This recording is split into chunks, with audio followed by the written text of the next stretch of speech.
Where the spirit of 1.8 million West Virginians wills you to victory. Other places have pro teams, but in this state, the Mountaineers are a way of life. When I competed, and more that number, I competed for the state and for the people, not just for the university. Now, let's roll out the carpet and bring on the Mountaineers. Pittsburgh spree. Yes! Alexander. Robinson comes going. It's a dunk right at his pin. Send it in, Joe. Butler into the lane, into traffic. It goes again. West Virginia has won its first Big East championship. So long, Big Blue. Hello, Golden Blue. The West Virginia Mountaineers are going to the Final Four.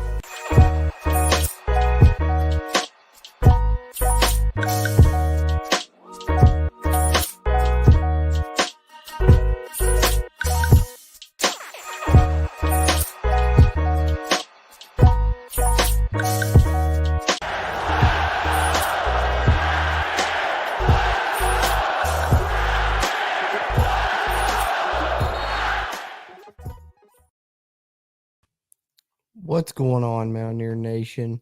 Welcome in here to the CRW Hoops post-game show following another WVU basketball victory here.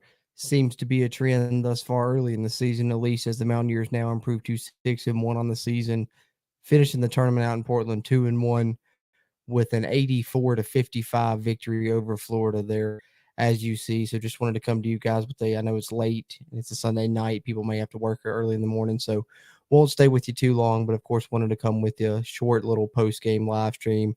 Hadn't done them, throughout the tournament because just wanted to wait and do it for the final game of the tournament whenever that was. Figured that'd be easier than try and do them every night, especially, with the football post-game and everything. But, going to continue to try and do these basketball post-game shows as much as possible throughout the season. And, of course, we're going to do a CRW Hoops podcast episode here coming soon. But as it stands right now, West Virginia 6-1 on the 2022-2023 season. And they are victorious over the Florida Gators 84-55 here to get back on the winning side of things, for the second consecutive time. The Mountaineers only lost so far on the season coming to the champions of, the Phil Knight tournament that the Mountaineers were involved in. I know there was a couple of them there in Oregon, but Purdue, I think, maybe a little bit underrated. West Virginia actually played them closer than Duke did and Gonzaga did. And both those, of course, were top 10 teams, in top 5 in Gonzaga's case. And the West Virginia played Purdue closer than they did. But the Mountaineers following that game with a good win against Portland State. And I think in this game, maybe their best performance so far on the season. Let me see if I can pull some of the stats up here. I had them pulled up here. See, just one second. You guys, as always, of course, drop your WVU questions, comments, concerns in the chat. We'll address them here as we continue throughout. Love talking to you guys and getting your thoughts. So let me know what you thought about the game, what you thought about the Mountaineers' performance here at the Phil Knight tournament. Whether you're watching on Facebook, YouTube, Twitch, streaming on all three of the Country Roads webcast pages on all three of those platforms there. But if you're tuning in on the YouTube here, drop us a like before you head out. Subscribe if you haven't already. Helps us, helps you, helps get more of this Mountaineer sports content out to Mountaineer Nation. You can hit that like whether you're watching this live or even if you're watching this on the future in a playback. But if you're in here live, drop your thoughts there in the chat with us. We love to talk to you guys here in the Country Roads webcast community. Let me get these stats pulled back up here for you guys. I know the Mountaineers, one of the stats that stuck out to me, I believe it was 44-22, the rebounding advantage the Mountaineers had. I just wanted to be for sure on that. Let's see here. Yeah, 44-22, the Mountaineers out-rebounded the Gators, and that's one of the things that really stuck out to me in this game. West Virginia's rebounding has been kind of a mixed bag. That's an area we thought would be really strong. At times this season it has. At other times it's really hurt the Mountaineers, specifically the last two games. But I was glad to see the Mountaineers really get back to it against a Florida team that's known to kind of be aggressive, the Mountaineers definitely were the aggressor, I guess you could say, in this game, and particularly on the glass. 44-22 rebounding advantage overall, 12 offensive boards for the Mountaineers, only 4 offensive boards for the Gators, and then 32-18 advantage on the defensive rebounding side. And speaking of defense, that's the other thing I really liked from the Mountaineers was their defensive performance in this game. 2 of 16 Florida was on 3-point field goals. The Mountaineers held them to 12% on 3-point field goals, and then 35% from the field overall. And then the Mountaineers shot the ball a lot better themselves, 43% from the field and then 41% from 3-point range. Big difference there, 7 of 17 from 3-point range. I think when West Virginia hits the three and they can play defense and rebound the way that they do and force the opponent into turnovers, which of course they did again, forcing Florida into 13 turnovers. But the Mountaineers did commit 13 themselves.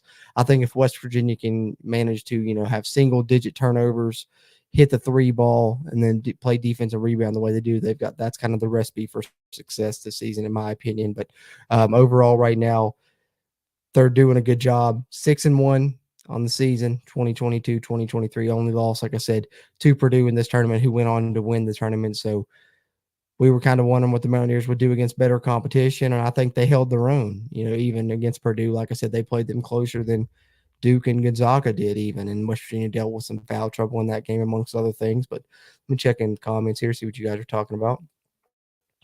Dr. Piv, good to see you in here, man. Pretty pleased so far. Team seems so much deeper with some upside. Interesting to see where they go. Yeah, likewise, I would 100% agree with you. Definitely much more upside.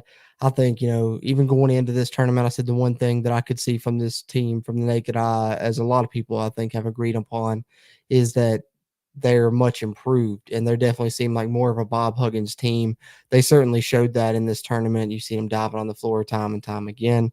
Just much more aggressive style of play. Just really fits that Bob Huggins style of play. We even saw, some trapping out of the 1-3-1 and then even out of the man-to-man situation. That's what kind of got them back in the game against Purdue when trailing at times, was using some of that trapping tendencies, a little bit of press Virginia rearing its head, and then the 1-3-1, of course, to deal with the 7'4" ED, I thought was a good touch there from Huggins. But I 100% agree. I think this team has a much higher ceiling, and they have a lot of potential. I'm excited to see where they go as well, because it's, a mixed bag that we've seen. But I think, like you said, their ceiling is really high. There's a lot of upside there. I've went on record prior to the season saying my bold prediction was this was a tournament team. I think there's no doubt about that now, and I think that they're a team that could potentially even make a run in the tournament if they make it there. Mikey, what's going on? Get Mikey in here on Facebook. Refs was on WVU side tonight. Let me tell you. Oh, yes, yeah, that would be a first, Mikey. We'll take it if so, because usually it goes the other way around. That's for sure. Jacob Yoho said this team's going to be really good. I agree 100%. Just kind of echoes everything I just talked about, Jacob. Their potential, I think, of this team's kind of through the roof. Got a lot of guys that are stars, and even the announcers towards the end were talking about a little bit, because you're adding Jose Perez to the mix as well. The Manhattan transfer, over 15 points a game. I believe it's 18 points a game. Was going to be he was the preseason player of the year in that conference before he decided to transfer after their coach was fired or left, whatever the situation was there. They got the waiver in, just waiting on that to be approved. He's already there, and then they'll add him to the mix as well. So I think this team has definitely a high ceiling for sure, Jacob. John Fraser says they are hitting foul shots and more shots made inside. Enjoy the climb. Yeah. I mean, I think overall that's one thing you can say that maybe was, I don't even know. I don't know if I'd go as far to say surprising, but I think we knew that a lot of the guys that West Virginia brought in were, defensive guys. West Virginia we thought were going to be, an improved team defense and rebounding wise. The verdict's still out on the rebounding aspect. They're definitely much better defensively.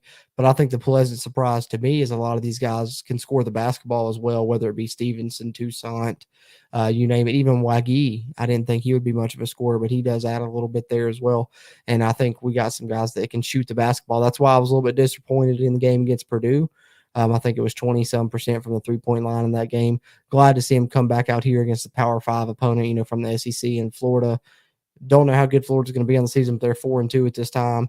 They were known to be an aggressive team, and West Virginia shot the basketball really well against them.